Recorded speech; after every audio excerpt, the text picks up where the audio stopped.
मेरे को एक चीज बताओ यार, क्यों नहीं ला सकते तुम नंबर? जब तुम्हारी क्लास का टॉपर सेम किताब पढ़ता है, सेम टीचर से पढ़ता है, सेम क्वेश्चन सोल्व करता है, अगर वो टॉप कर सकता है तो तुम क्यों नहीं कर सकते? वो तुम इसलिए नहीं कर पा रहे हो क्योंकि तुम्हें आज तक किसी ने भरोसा नहीं दिलाया, और वो भरोसा मैं आज तुम्हें देता हूं। अगर तुम अभी भी मेहनत करने के लिए रेडी हो ना, तो मैं आपको बता रहा हूं, सीबीएसई का अगला टॉपर तुम भी बन सकते हो। So hello everyone, this is Gaurav भैया। भाड़ में गया इंट्रो, सीधा मुद्दे की बात पे आते हैं कि भैया अभी हमारी ना लिटरली फटी पड़ी है। हमारे हाफ ईयरली एग्जाम खराब हो गए, हमें समझ नहीं आ रहा कि अब मैं क्या करूं। हमारा अक्टूबर का महीना आ चुका है और मेरे को ना कुछ नहीं आता। तो देखो यार, ये चीज है ना, मैंने आपको पहले भी बताई थी, जैसे जैसे आपके महीने गुजरेंगे ना, आपका जो डेंजर जोन है वो आपका स्टार्ट हो जाएगा। तो अब देखो यार, मैं यहाँ पे तुम्हारे साथ है ना प्रॉब्लम डिस्कस करने नहीं आया हूं, क्योंकि प्रॉब्लम का सॉल्यूशन प्रॉब्लम नहीं होती। प्रॉब्लम तो तुम्हें भी पता है, प्रॉब्लम मेरे को भी पता है कि भाई हमने टाइम वेस्ट कर दिया, अब हो गई हमारे से गलती। लेकिन अब तुम्हें क्या करना है, उसका जो सॉल्यूशन है ना, वो मैं तुम्हें इस वीडियो में देने वाला हूं। देखो यार, मैं पहले ही बहुत क्लियर कर देता हूं, अगर तुम ऐसे बच्चे हो जो नॉन सीरियस है, जो अभी भी पढ़ाई करने के लिए रेडी नहीं है, इस वीडियो को यहीं पे बंद कर दो। ये वीडियो सिर्फ उन्हीं बच्चों के लिए जो अपनी पढ़ाई को लेकर सीरियस है और जो मेहनत करने के लिए तैयार है। तो अगर तुम अपनी पढ़ाई को लेकर सीरियस हो ना, तो इस वीडियो को देखना और जल्दी से मेरे को पहले तो कमेंट करके बता दो, यस भैया हम मेहनत करने के लिए तैयार है। इस वीडियो में आप हमें जितनी चीजें बताओगे ना, सारी चीजें मैं फॉलो करूंगा या फॉलो करूंगी। जल्दी से पहले तो कमेंट करके बताओ। तो चलो यार, वीडियो को स्टार्ट करते हैं। तो देखो यार, मोटा मोटी तुम्हारे पास है ना सिर्फ और सिर्फ 4 महीने बचे हुए हैं। अक्टूबर नवंबर अभी भी तुम्हारा ग्रीन जोन है, दिसंबर आपका येलो जोन है, और जो जनवरी है ना वो आपका रेड जोन है। अगर तुम्हारा सिलेबस दिसंबर से पहले पूरा नहीं हुआ तो आप, सच बता रहा हूं, रेड जोन के अंदर हो। मैं आपको पहले वार्निंग दे रहा हूं, मैं तुम्हें डरा नहीं रहा। अगर तुम्हारा सिलेबस दिसंबर से पहले पूरा नहीं हुआ, बाद में ना तुम्हारे ऊपर है ना इतने काले बादल मंडराने लग जाएंगे, तुम्हें पता नहीं है। मैं तुम्हें पहले वार्निंग दे रहा हूं। तो अपना जो सिलेबस है वो तुम्हें दिसंबर से पहले कंप्लीट करना है। अब तुम्हें पढ़ाई किस तरीके से करनी है वो मैं तुम्हें बताता हूं। तो सिंपल देखो, 2 महीने हैं तुम्हारे पास अपने सिलेबस को कंप्लीट करने के लिए। तो अक्टूबर नवंबर में तुम अपना सिलेबस कंप्लीट करोगे। कैसे करोगे, ध्यान से सुनना। तुम्हें क्या करना है, सिंपल अपने सिलेबस को 2 पार्ट्स में डिवाइड करना है। अक्टूबर में तुम अपना आधा सिलेबस कंप्लीट करोगे और नवंबर में तुम अपना बचा हुआ सिलेबस कंप्लीट करोगे। अब देखो, जब तुम सिलेबस कंप्लीट करने जाओगे तो ऐसा होगा, मैं तुम्हें पहले बता रहा हूं, ऐसा होगा कि तुम्हारा सिलेबस नवंबर तक कंप्लीट नहीं होगा। 1 या 2 या 3 चैप्टर आपके ऐसे बच जाएंगे जो आपके नवंबर तक कंप्लीट नहीं होंगे। तो उसमें तुम्हें क्या करना है, उसमें तुम अपना सिलेबस, जो भी जितने भी आपके चैप्टर बचे, 3-4 चैप्टर जितने भी आपके बच जाए ना, वो तुम अपने दिसंबर में कंप्लीट करोगे। देखो मैं आपको ना पहले ना हिसाब किताब बता देता हूं, ध्यान से सुनना। अक्टूबर नवंबर में फोकस क्या होगा, सिलेबस कंप्लीशन। सिलेबस कंप्लीट करने पे तुम फोकस करोगे। दिसंबर में जितने भी 3-4 चैप्टर आपके बचे हुए हैं, ये तुम है ना पहले 1 हफ्ते में निपटा दोगे, पहले 7 दिन में निपटा दोगे। अब जो बचे हुए 3 हफ्ते हैं ना, इसमें तुम क्या करोगे, इसमें तुम्हें करनी है रिवीजन। क्या करनी है, रिवीजन। यस, मैं देख रहा हूं बहुत सारे बच्चे क्या करते हैं, सिर्फ है ना सिलेबस कंप्लीट करने पे फोकस करते हैं, रिवीजन को इग्नोर करते हैं। रिवीजन आपकी उतनी जरूरी है जितना सिलेबस कंप्लीट करना। जो बच्चा सिलेबस कंप्लीट कर लेगा ना, उसके अच्छे नंबर नहीं आएंगे, बल्कि उस बच्चे के अच्छे नंबर आएंगे जिसने अपनी रिवीजन अच्छे से करी होगी। तो दिसंबर पूरे महीने में तुम्हें क्या करनी है, अपनी रिवीजन पे फोकस करना है। क्लियर है एवरीवन? और जनवरी में तुम फोकस करोगे प्रैक्टिस पे। यस, प्रैक्टिस किस चीज की करनी है, प्रैक्टिस तुम्हें करनी है प्रीवियस ईयर क्वेश्चंस की। यस, पिछले कम से कम 5 साल के प्रीवियस ईयर क्वेश्चन आपको बिल्कुल ऐसे फिंगर टिप्स पे रटे होने चाहिए, क्योंकि आपका 90% जो पेपर होता है ना, वो आपके प्रीवियस ईयर क्वेश्चन से बनता है। अब बहुत सारे बच्चे बोलेंगे कि भैया ये प्रीवियस ईयर क्वेश्चन हमें मिलेंगे कहां पे? तो ये प्रीवियस ईयर क्वेश्चन आपको मिलेंगे ओसवाल के क्वेश्चन बैंक के अंदर। आप जानते होंगे ओसवाल के क्वेश्चन बैंक के बारे में। देखो यार, ये कोई पेड प्रमोशन नहीं है, मैं पहले बता रहा हूं, जिसका क्वेश्चन बैंक आपको अच्छा लगे आप उसका परचेज कर लेना। देखो यार, मेरे पास है यहाँ पे कम से कम 8 से 10 पब्लिकेशन के क्वेश्चन बैंक रखे हुए हैं। सबको मैंने अच्छे से कंपेयर करा, सबको अच्छे से एनालाइज करा, उसके बाद मैं आपको रेकमेंड कर रहा हूं कि ये जो ओसवाल के क्वेश्चन बैंक है ना, ये सबसे बेस्ट है, क्योंकि इसके अंदर आपको पिछले 5 साल के जितने भी प्रीवियस ईयर क्वेश्चन है वो भी मिलेंगे, साथ में जितने भी आपके सीबीएसई के नए टाइप के क्वेश्चन है ना, चाहे आपके कंपिटेंसी बेस्ड क्वेश्चन हो, असर्शन एंड रीजन वाले क्वेश्चन हो, केस बेस्ड क्वेश्चन हो, आपके सिलेक्टेड रिस्पांस वाले क्वेश्चन हो, चाहे तुम्हारे कंस्ट्रक्टेड रिस्पांस वाले क्वेश्चन हो, जितने भी आपके नए टाइप के क्वेश्चन है ना, सब कुछ आपको इन क्वेश्चन बैंक के अंदर मिल जाएगा। बाकी देखो आपकी मर्जी, आप इन क्वेश्चन बैंक को जहां से लेना चाहो वहां से ले सकते हो, लेकिन अगर आप इन क्वेश्चन बैंक को मेरे लिंक से लोगे ना, तो एक बुक के ऊपर तुम्हारे को 100 रुपए का कैशबैक मिलेगा।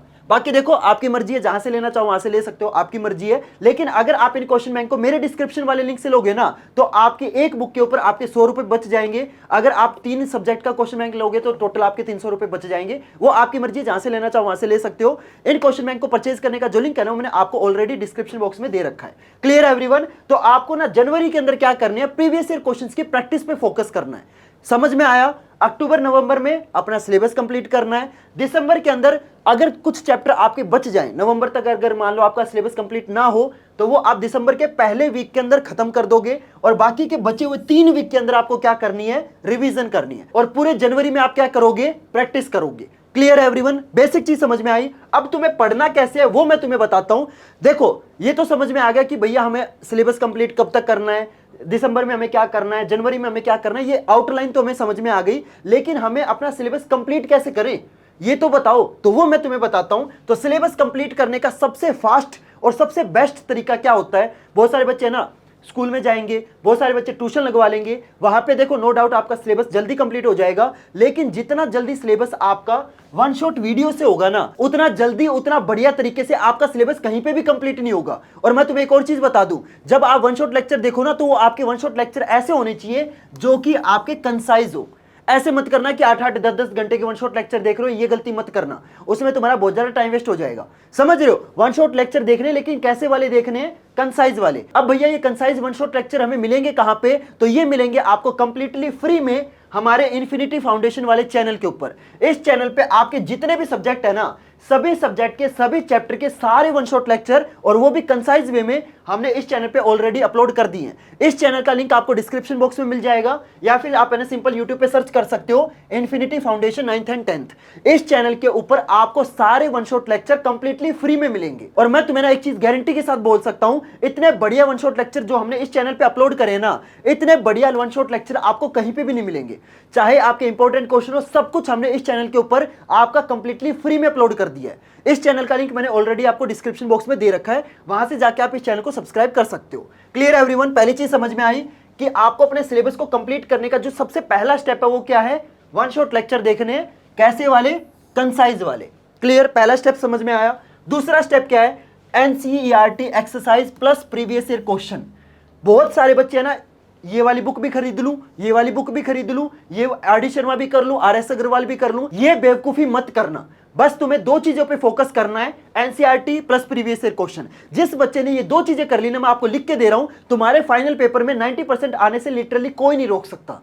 बस एक चीज का ध्यान और रखना, इस साल है ना तुम्हारा सीबीएसई ने ना पेपर का पैटर्न चेंज कर दिया, जो मैं ऑलरेडी बहुत बार बता चुका हूं, जिसकी वजह से तुम्हारे इस साल पेपर के अंदर 50% से ज्यादा क्वेश्चन कंपिटेंसी बेस्ड आने वाले हैं। तो बस आपको ना थोड़े से कंपिटेंसी बेस्ड क्वेश्चंस की और प्रैक्टिस करनी है। इस बुक के अंदर एनसीईआरटी वाले क्वेश्चन मिल जाएंगे, इस बुक के अंदर जितने भी आपके नए टाइप के क्वेश्चन है वो मिल जाएंगे, इस बुक के अंदर तुम्हारे प्रीवियस ईयर क्वेश्चन मिल जाएंगे, सब कुछ आपको इस बुक में गिवन है। तो आपको ना 10 किताबें खरीदने की कोई जरूरत नहीं है, तुमने अगर एक बुक ले ली मोर देन इनफ है। समझ रहे हो? जब आप वन शॉट लेक्चर से अपना चैप्टर कंप्लीट कर लो, उसके बाद उसकी जो एनसीईआरटी एक्सरसाइज है, प्रीवियस ईयर क्वेश्चन है और जितने भी आपके नए टाइप के क्वेश्चन है ना, चाहे कंपिटेंसी बेस्ड हो, जितने भी है मतलब नए टाइप के क्वेश्चन है, असर्शन एंड रीजन वाले हो गए, सिलेक्टेड रिस्पांस वाले हो गए, कंस्ट्रक्टेड रिस्पांस वाले हो गए, वैल्यू बेस्ड हो गए, केस बेस्ड हो गए, जितने भी आपके नए टाइप के क्वेश्चन है, ये सारे भी प्रैक्टिस कर लेना। Clear everyone? Step 1 one shot lecture, step 2 ये नए टाइप के question, previous year question, NCERT exercise. ठीक है, दूसरा स्टेप समझ में आया।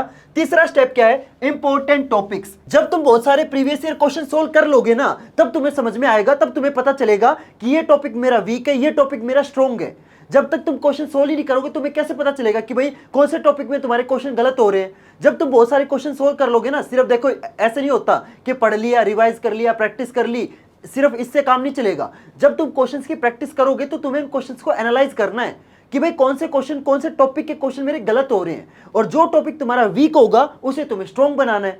समझ रहे हो मेरी बात? तो जब तुम प्रीवियस ईयर क्वेश्चन सोल्व करोगे ना, उसके बाद तुम्हें अपने उन क्वेश्चंस को एनालाइज करके ये पता लगाना है कि भाई ये टॉपिक मेरा वीक है, ये टॉपिक मेरा स्ट्रॉन्ग है, और अपने वीक टॉपिक को तुम्हें क्या करना है, स्ट्रॉन्ग बनाना है। Clear everyone? अगला टॉपिक है तुम्हारा सैंपल पेपर। मैं देख रहा हूं बहुत सारे बच्चे क्या करते हैं, सिर्फ है ना सिलेबस पढ़ लिया। देखो यार, तुम्हारे को नंबर इस चीज के नहीं मिलेंगे कि तुम्हें कितना आता है, तुम्हारे को नंबर इस चीज के मिलेंगे कि तुम अपने फाइनल पेपर के अंदर क्या अटेम्प्ट करके आते हो। तो तुम्हें पता होना चाहिए कि फाइनल पेपर के अंदर अटेम्प्ट कैसे करते हैं, वो चीज तुम्हें पता चलेगी जब तुम बहुत सारे सैंपल पेपर सोल्व करोगे। और सैंपल पेपर ऐसे मत करना अभी से सोल्व करने स्टार्ट कर दिए। सैंपल पेपर सोल्व करने का जो सबसे बेस्ट टाइम होता है ना, दैट इज जनवरी। अगर तुम्हारा सिलेबस ऑलरेडी कंप्लीट हो चुका है, तुमने रिवीजन कर ली, तो तुम उस केस में अपने जो सैंपल पेपर है वो आप दिसंबर से सोल्व करना स्टार्ट कर सकते हो, लेकिन जो आइडियल टाइम है ना, that is January. Clear everyone? ये चीज समझ में आई। अब जो अगला स्टेप है, ध्यान से सुनना, बहुत सारे बच्चे ये स्टेप नहीं करते हैं, दैट इज रिवीजन, प्रैक्टिस और रिपीट करना। देखो कभी भी ना प्रैक्टिस खत्म नहीं होती क्वेश्चंस की, कितने भी क्वेश्चन कर लो कोई एंड तो है नहीं, कितनी भी रिवीजन कर लो कोई एंड है नहीं, समझ रहे हो? चाहे दिसंबर हो चाहे जनवरी हो, उसके अंदर तुम्हें रिवीजन प्रैक्टिस ये करना है। तो जब तक तुम्हारे वीक टॉपिक स्ट्रॉन्ग ना बन जाए तब तक तुम्हें रिवीजन प्रैक्टिस करते रहना पड़ेगा। और जब तुम्हारे सारे टॉपिक स्ट्रॉन्ग हो जाए ना, उसके बाद आपको सैंपल पेपर सोल्व करना स्टार्ट करना है। Clear everyone? बच्चों को पता ही नहीं होता कि कब मैं क्वेश्चन बैंक सोल्व करूंगा, कब मैं प्रीवियस ईयर क्वेश्चन करूंगा, कब मेरे को सैंपल पेपर करने हैं, उनको पता ही नहीं होता। जब तुम्हारे सारे टॉपिक स्ट्रॉन्ग हो जाए उसके बाद तुम अपनी रिवीजन और प्रैक्टिस छोड़ दोगे, उसके बाद तुम शिफ्ट हो जाओगे किसके ऊपर? सैंपल पेपर सोल्व करने पर। Clear everyone? ये चीज समझ में आई? अब मैं तुम्हें ना सबसे आखिरी और जो सबसे मेन स्टेप है वो मैं बताता हूं। बहुत सारे बच्चे ये गलती करते हैं, वो जब अगले दिन उठते हैं ना उनको पता ही नहीं होता कि मेरे को आज किस सब्जेक्ट में क्या क्या पढ़ना है। रोज रात को सोने से पहले ना अपनी डायरी के अंदर ये लिख के सोना कि अगले दिन तुम्हें ना कौन कौन से टास्क करने हैं। ये चीज है ना मैं आज भी करता हूं कि मेरे को कल उठ के क्या क्या चीजें करनी है जो मेरी रह गई थी। तो तुम्हें पता होना चाहिए कि भाई मैं अगले दिन उठ के कौन से सब्जेक्ट के कौन से टॉपिक करूंगा, मैथ में मैं क्या करूंगा, साइंस में मैं क्या करूंगा, एसएसटी में मैं क्या करूंगा। जब तक तुम्हें ये पता ही नहीं होगा कि यार मैं अगले दिन उठ के क्या क्या चीजें पढ़ने वाला हूं, तो तुम्हारा ना ये चीज डिसाइड करने में बहुत ज्यादा टाइम वेस्ट हो जाएगा कि अब मैं क्या पढ़ूं। समझ रहे हो? तो रोज रात को सोने से पहले आपको ना 5 मिनट निकाल के क्या करना है, अपने ना डेली टास्क की क्या करनी है, एक लिस्ट बनानी है कि भाई मैथ में मैं ये करूंगा, साइंस में मैं ये करूंगा। और अगर तुम्हें ये पता नहीं है ना कि भैया ये डेली टास्क कैसे बनाते हैं, ये मेरे को आता ही नहीं है, तो टेंशन मत लो। मैं तुम्हें अपने ना टेलीग्राम चैनल के ऊपर कंप्लीटली फ्री में अगले 30 डेज के लिए डेली का होमवर्क दूंगा, जिसमें मैं तुम्हें रोज का टास्क बताऊंगा कि आज तुम्हें मैथ के अंदर क्या पढ़ना है, साइंस के अंदर क्या पढ़ना है, एसएसटी के अंदर क्या पढ़ना है। देखो यार मैं हमेशा ये रेकमेंड करता हूं कि बच्चा अगर खुद का होमवर्क खुद बनाए ना कि आज मैं क्या पढ़ूंगा, कल मैं क्या पढ़ूंगा, तो सबसे बेस्ट होता है। लेकिन अगर तुम ऐसे बच्चे हो जो डिसाइड ही नहीं कर पाता कि मैं आज क्या पढ़ूंगा, तो उस बच्चे के लिए मैंने अपने टेलीग्राम चैनल पे अगले 30 डेज तक तुम्हें किस दिन क्या क्या चीजें पढ़नी है, पूरा होमवर्क मैं आपको अपने टेलीग्राम चैनल पे डेली बेसिस पे मैं आपको प्रोवाइड करूंगा, और वो भी कंप्लीटली फ्री। टेलीग्राम चैनल का लिंक मैंने ऑलरेडी आपको डिस्क्रिप्शन बॉक्स में दे रखा है, वहां से जाके आप मेरे टेलीग्राम चैनल को ज्वाइन कर सकते हो। और जो भी टास्क मैं आपको दूं वो आपको फॉलो करना है, क्योंकि ये आपका लिटरली लास्ट चांस है। अगर तुम अभी भी अपनी पढ़ाई को लेकर सीरियस नहीं होगे ना, मैं आपको बता रहा हूं फिर से, अभी तुम्हारा ग्रीन जोन चल रहा है। एक बार तुम्हारा अगर दिसंबर आ गया और तुमने अगर अपना सिलेबस कंप्लीट नहीं किया, भाई साहब तुम्हारे पे ना क्या बिजली गिरने वाली है तुम्हें खुद नहीं पता। तो प्लीज मेरे टेलीग्राम चैनल को ज्वाइन कर लेना। टेलीग्राम चैनल का लिंक मैंने आपको डिस्क्रिप्शन बॉक्स में दे रखा है। डेली मैं आपको जितनी चीजें बताऊं, मैं आपको ऐसे नहीं बताऊंगा कि एक दिन में सब कुछ कर डालो, ऐसे नहीं होगा। मैं आपको पर डे थोड़ा थोड़ा काम बताऊंगा, बस तुम्हें ना मेरे साथ चलना है। जब एक टाइम पे 5000 बच्चे सेम टास्क फॉलो कर रहे होंगे तो तुम्हारे अंदर से अपने आप मोटिवेशन आएगा। अगर कोई बच्चा अकेले बैठ के पढ़ाई करता है ना तो 2 दिन मोटिवेशन रहता, तीसरे दिन है ना तुम अपने वापस बैक टू नॉर्मल हो जाते हो। लेकिन जब 5000 बच्चे एक साथ इस टाइम टेबल, इस डेली होमवर्क वाली चीज को फॉलो करेंगे तो अपने आप अंदर से मोटिवेशन आएगा। तो टेलीग्राम चैनल का लिंक मैंने आपको ऑलरेडी डिस्क्रिप्शन बॉक्स में दे रखा है, वहां से जाके आप टेलीग्राम चैनल को ज्वाइन कर सकते हो। Clear everyone? होप करता हूं आपको सारी चीज समझ में आ गई होगी। देखो यार इस वीडियो में मैंने आपको जितनी चीजें बताई है ना, प्लीज सारी चीजों को फॉलो करना, वरना एक स्ट्रेटजी वीडियो देखी, दूसरी देखी, तीसरी देखी, स्ट्रेटजी वीडियो में घूम के रह जाओगे, कोई फायदा है फिर उसका। अगर तुमने ये वीडियो देखी है, इस वीडियो की जितनी चीजें बताई है उसको जब तक फॉलो नहीं करोगे ना, तो एक तरीके से तुमने इस वीडियो पे अपना टाइम वेस्ट करा है। समझ रहे हो मेरी बात? तो प्लीज इस वीडियो में मैंने आपको जितनी चीजें बताई है ना, सारी चीजें फॉलो करना। कमेंट करो कि यस भैया आपने इस वीडियो में जितनी चीजें बताई है ना, सारी मैं फॉलो करूंगा या फॉलो करूंगी। Clear everyone? तो चलो गाइस मिलते हैं फिर अगले वीडियो में नए टॉपिक के साथ। तब तक के लिए good bye and have a nice day.